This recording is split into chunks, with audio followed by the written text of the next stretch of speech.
They say betrayal never comes from enemies. It comes from those you trust the most. And trust me, I learned that the hard way. My name is Remi, and for the longest time, I believed I had the perfect life. A loving boyfriend, a supportive family, and a brother I trusted with my whole heart. I thought I was lucky, blessed even. But I had no idea that behind my back, the two people I loved the most were secretly stabbing me with the sharpest knife of all, betrayal. It all started about a year ago. My boyfriend, Daniel, had always been charming. He wasn't just handsome. He had this way of making you feel like you were the only person in the room. And I, foolishly, gave him all of me, my time, my loyalty, my trust. He met my family, and they all adored him. My parents would often say, "Remi, he's the kind of man who will always protect you." And I believed them. But there was one person Daniel seemed to connect with a little too easily, my brother Ethan. At first, I was happy about it. I mean, what could be better than your partner and your sibling getting along? They'd play basketball together, grab drinks, and sometimes even hang out without me. I brushed it off as normal. After all, I wanted everyone I loved to get along. But then things started to feel off. Daniel became more distant with me, but weirdly enough, he spent more time with Ethan. There were little things I noticed. Whispers that stopped when I entered the room, text messages that he'd quickly hide, late-night hangouts that seemed unusual. My gut screamed at me that something wasn't right. But my heart didn't want to believe it. One night, I asked Daniel casually, "Hey, why do you spend so much time with Ethan these days?" The first red flag came in the form of a casual conversation. One of my colleagues said, "Hey Sarah, I think I saw you with Michael and another woman at a cafe the other day. Was that Emily?" I laughed nervously. No, that must have been someone else. But inside something twisted. Then another friend mentioned, almost jokingly, "Emily talks about Michael a lot when you're not around. Almost like, she's the one dating him." I forced a smile, but my chest tightened. No, that was impossible. Emily was my best friend. Michael was my fiancé. The two people I trusted most couldn't possibly betray me, right? I wanted to ignore it. I tried to ignore it. But then came the night that changed everything. Michael told me he had to work late at the office. His voice cracked just slightly over the phone, but I convinced myself it was nothing.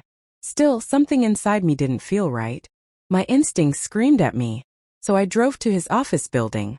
His car wasn't there. My heart started pounding so hard I could barely breathe. Where was he? I dialed Emily's number. No answer. I tried again. Straight to voicemail. And for the very first time, a thought crossed my mind, one that made my stomach turn cold. What if Michael is with Emily? I wanted to shake the thought away, but it clung to me like poison. That night I didn't sleep.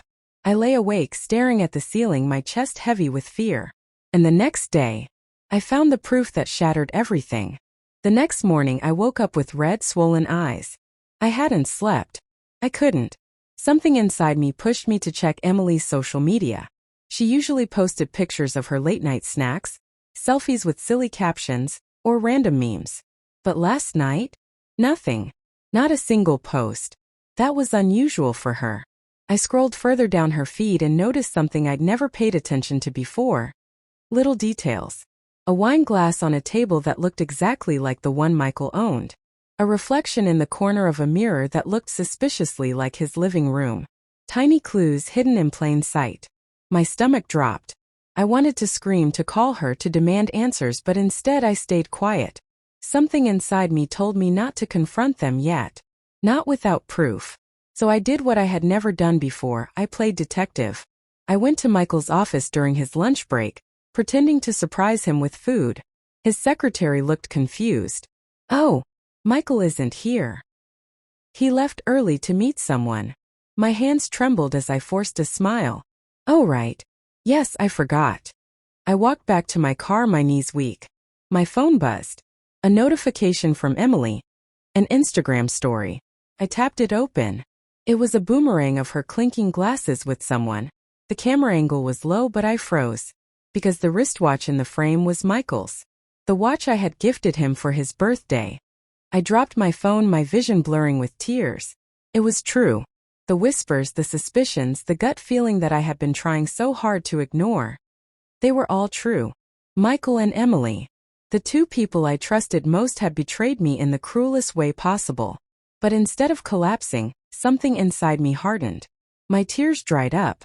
My sadness slowly burned into something else, rage. If they thought I would just cry and walk away, they were wrong.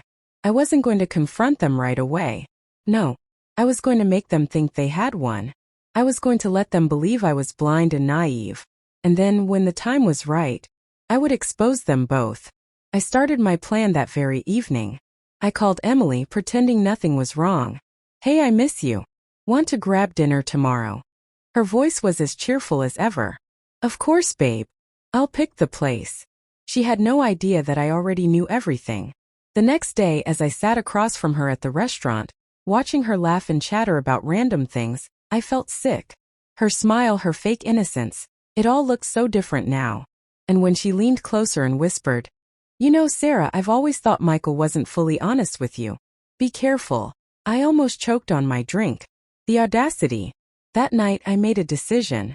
If Emily wanted my life, my relationship, my happiness, I was going to make sure she lost everything. Once I had proof, a dozen tiny details that fit together into a terrible picture, I stopped pretending I was surprised. I learned a strange kind of focus in those days. I stopped waking up with panic. I woke up with a checklist. First, I made everything about documentation. Screenshots were saved in triplicate. Timestamps were written down in a notebook. Any receipt, photo, or offhand text that implied their secret was copied and backed up. I created a private folder on a cloud drive I knew only I could access and labeled each file plainly: who, when, where, why. I was building not just proof but a story, one that would be impossible to call coincidence. Second, I tightened my circle. Betrayal feels smaller when you carry it alone. And it's harder to make it public when no one will believe you. I told Nadia, my oldest friend who'd seen me through breakups and bad haircuts, only the bare facts and showed her a single damning photo. She didn't gasp or sob. She put an arm around me and said, "We'll fix this together." I asked her to be ready the night I decided to reveal everything. That small, steady we felt like armor. Third, I became surgical in the little ways. If they were careless, I'd be surgical. I learned their patterns. They loved late breakfasts on Sundays at a certain cafe. I learned which staff member would look the other way. I memorized which taxi app they used. I started leaving the house earlier so I could bump into them on purpose. Except I was never the one surprised. I took photos when I needed them. I recorded conversations when the law allowed it. I kept receipts and traced payments when money appeared for things that weren't a big deal. I also used their arrogance against them. People who believe they can't be caught are sloppy in tiny ways. Emily posted a photo of a compact necklace, an accessory she'd never owned, then liked a picture of Michael's new watch. They were careless in different places. I collected those carelessnesses like seashells on a beach. The plan began to take an outline in my head. It had to be public. It had to make the betrayal unmistakable. And it had to be timed so their instinct to gaslight or spin would be useless. An audience of people they respected needed to see the evidence before they could rewrite the story. There was one event coming up that fit perfectly: my bridal shower. Friends, coworkers, family, most of the people who mattered would be there. I could see them nodding and smiling, trusting the image they'd always had of Emily and Michael. What they didn't know was that I could turn that room into a courtroom. I started rehearsing what I would say. Not wild accusations. Statements with documents attached. I practiced the calmness I wanted to carry into that room.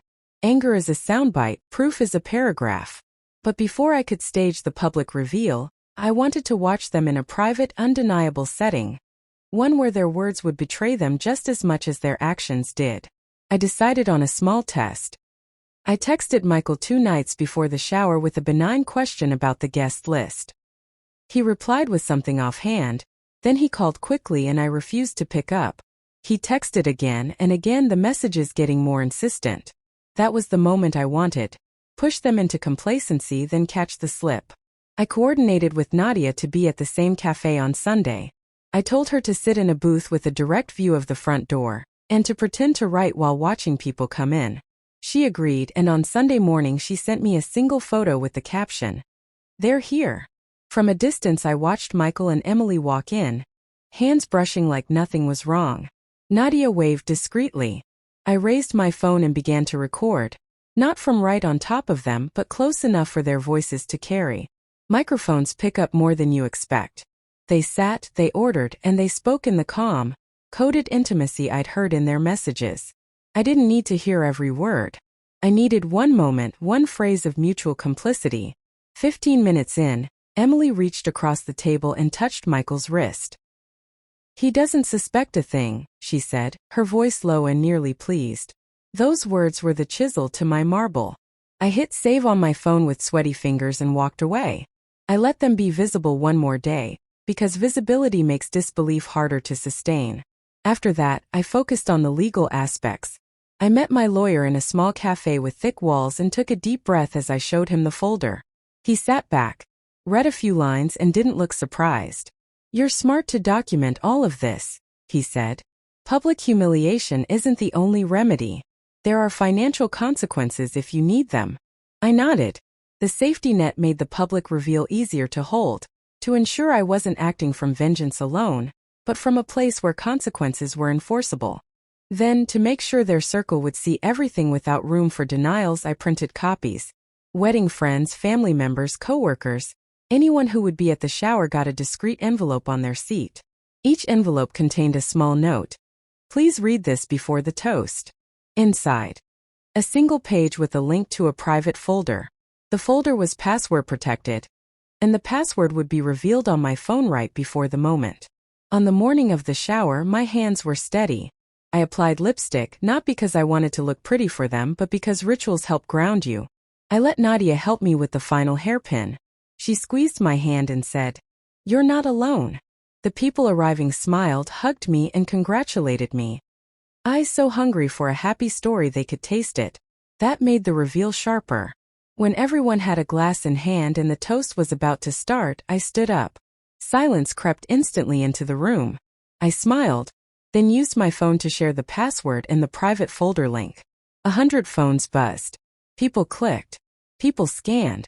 Faces that had only ever seen me as the bright fiancée bride held by my best friend suddenly registered a faster pulse of disbelief as they opened the folder.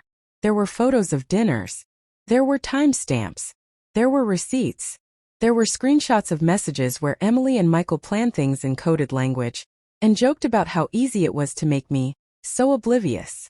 There was the recorded snippet captured at the cafe, Emily's voice saying the words that proved deliberate deception. The room filled with a sound that wasn't applause. It was the sound of assumptions dying. Emily tried to laugh it off, the reflex of a person suddenly thrown into the light. "This is insane," she said, voice high-pitched. "These are out of context." But the password-protected folder had everything.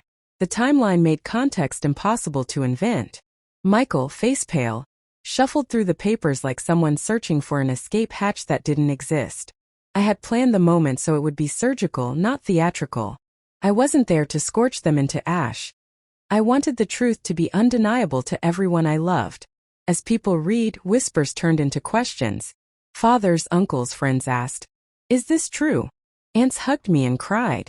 My mother's hand gripped mine so hard it hurt, but it was a safe crush of love.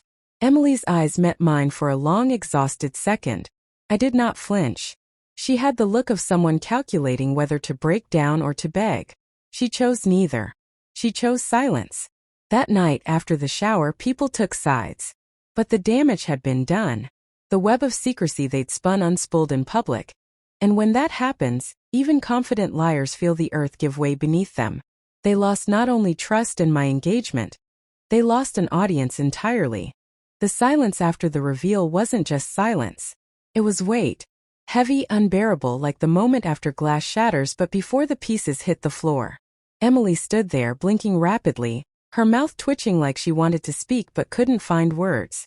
Michael looked like he'd been drained of all color. A man who suddenly realized the foundation he stood on had been ripped out from beneath him. My mother was the first to break the silence. She stood up slowly, her voice trembling not with fear, but with anger so controlled it was scarier than shouting. "Emily," she said, "you were like a daughter to us, and this is what you do to my child." Emily's lips parted. It's not what it looks like." That phrase, that tired, desperate cliché. The room exhaled in disgust. Everyone had just seen it was exactly what it looked like. There was no spinning, no context to save her. Michael tried next. His voice cracked as he stammered, "Sarah, please, let's talk about this privately." I cut him off.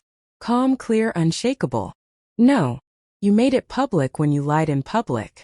When you paraded around with her while pretending to love me. Everyone deserves to know what you've done." The room erupted. Whispers. Questions. Friends turning to each other with wide eyes, some shaking their heads, others outright glaring at the two of them. A couple of Emily's close friends looked betrayed themselves, as if her lies had burned them too. Nadia, steady as ever, stood by my side like a silent pillar. She didn't need to say a word, her presence said enough. Sarah is not alone. Michael stepped toward me, his hand half raised like he thought he could still reach me. "Sarah, I messed up, but you don't understand." "Don't," I snapped. My voice wasn't loud, but it sliced clean through the noise of the room. "Don't insult me with excuses. I understand perfectly. I trusted you. And you chose betrayal." Emily finally found her voice, sharp and defensive. "You're making this worse than it is. You act like you're some kind of victim, but maybe if you had been a better." The gasp that rippled through the room silenced her mid-sentence. That was her mistake. She tried to twist it back on me, and everyone saw it for what it was. Cruelty layered on betrayal. "Enough," my father said, his tone low and commanding. He hadn't raised his voice all night, but when he spoke, the room obeyed. "Sarah has nothing to prove. You two, on the other hand." He didn't even finish the sentence. He didn't need to. Michael's shoulders slumped. Emily's eyes darted from face to face, realizing the room had closed its doors on her.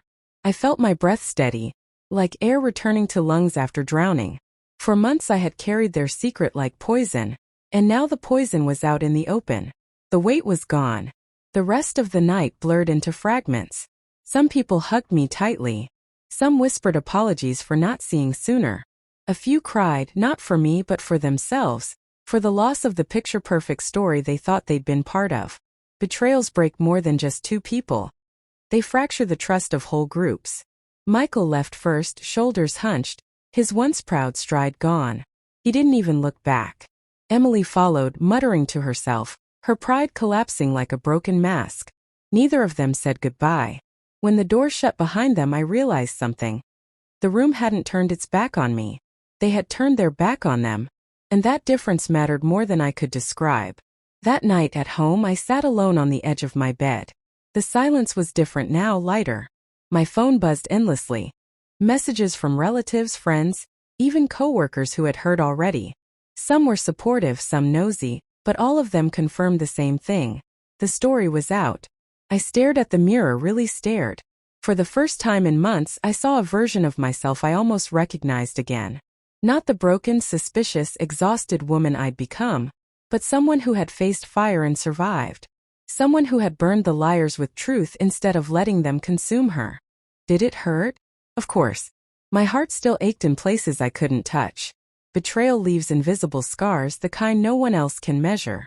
But it wasn't destroying me anymore. It was fueling me. The next day, I woke up with my phone flooded again. Michael had texted. Pages of apologies, explanations, begging. The kind of words meant to pull me back into the cycle. It was a mistake. I wasn't thinking straight. Please don't throw away everything we had. I didn't reply. I didn't even type. Instead, I archived every message into the same folder where I'd stored the evidence. Let him write his apologies.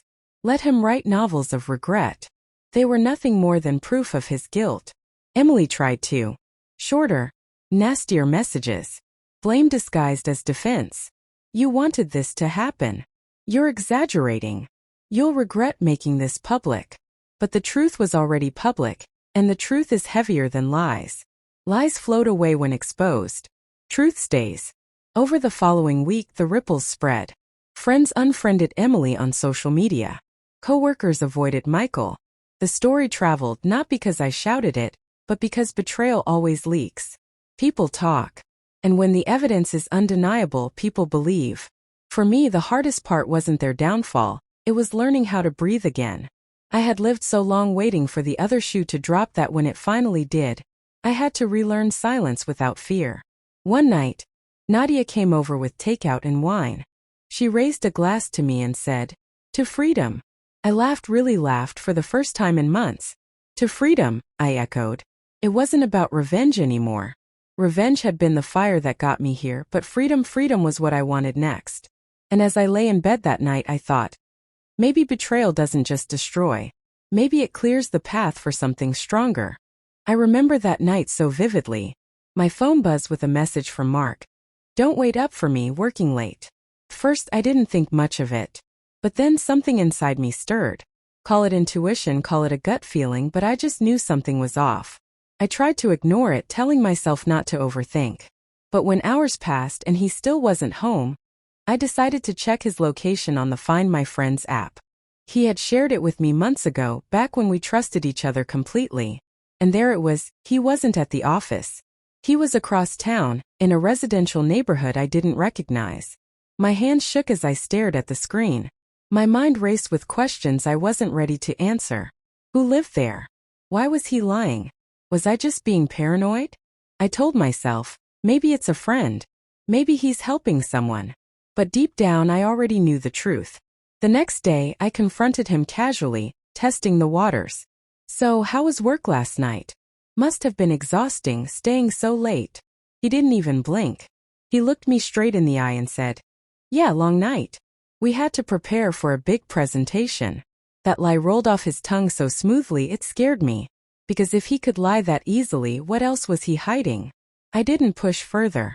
Instead, I decided to watch. To listen. To collect proof. For weeks I observed him closely. The way he'd suddenly guard his phone. The late-night work calls he'd take in the other room. The random bursts of energy when he was texting, smiling at his screen, only to quickly lock it when I walked in. And then came the night that changed everything. Mark was in the shower, and his phone lit up on the counter. I told myself, "Don't look, Sarah. Respect his privacy." But another voice screamed louder. "You already know the truth. Just confirm it." With trembling fingers, I unlocked his phone. He hadn't even bothered changing his password. And there they were, hundreds of messages with her. Her name was Emily. The first few texts felt like punches to my chest. "I miss you. Last night was amazing. I wish Sarah didn't exist." Tears blurred my vision as I scrolled through their conversations. Pictures. Voice notes. Plans for the future. Plans that didn't include me. I dropped his phone, my whole body shaking. It felt like my world had collapsed in that single moment. When he stepped out of the shower, towel wrapped around his waist, he saw me sitting on the bed, pale and broken. His phone still glowing with Emily's messages. For the first time he froze. "Sarah, it's not what you think," he stammered. But I just laughed. A bitter, hollow laugh. "Oh really? Then tell me, Mark. What exactly do I think this is?" His excuses spilled out like a flood. "It was just a mistake. She means nothing to me. I was stressed, you weren't giving me enough attention." Each word was another knife in my heart. But here's the thing. While he was scrambling for excuses, something inside me shifted. The shock turned into anger. The pain turned into resolve. I realized in that very moment I wasn't going to cry and beg. I wasn't going to fall apart. No, I was going to make him regret betraying me. And that was the night my plan for revenge began. And that's how my story ends, with betrayal exposed and lessons learned the hard way. If you've ever faced something similar, remember, you're not alone, and your strength can turn pain into power. Broken Heart Sparkles. Thank you for watching till the end. Don't forget to like this video, subscribe for more revenge and betrayal stories, and hit the bell so you never miss an update. See you in the next story, where the truth always finds its way out. Asterisk.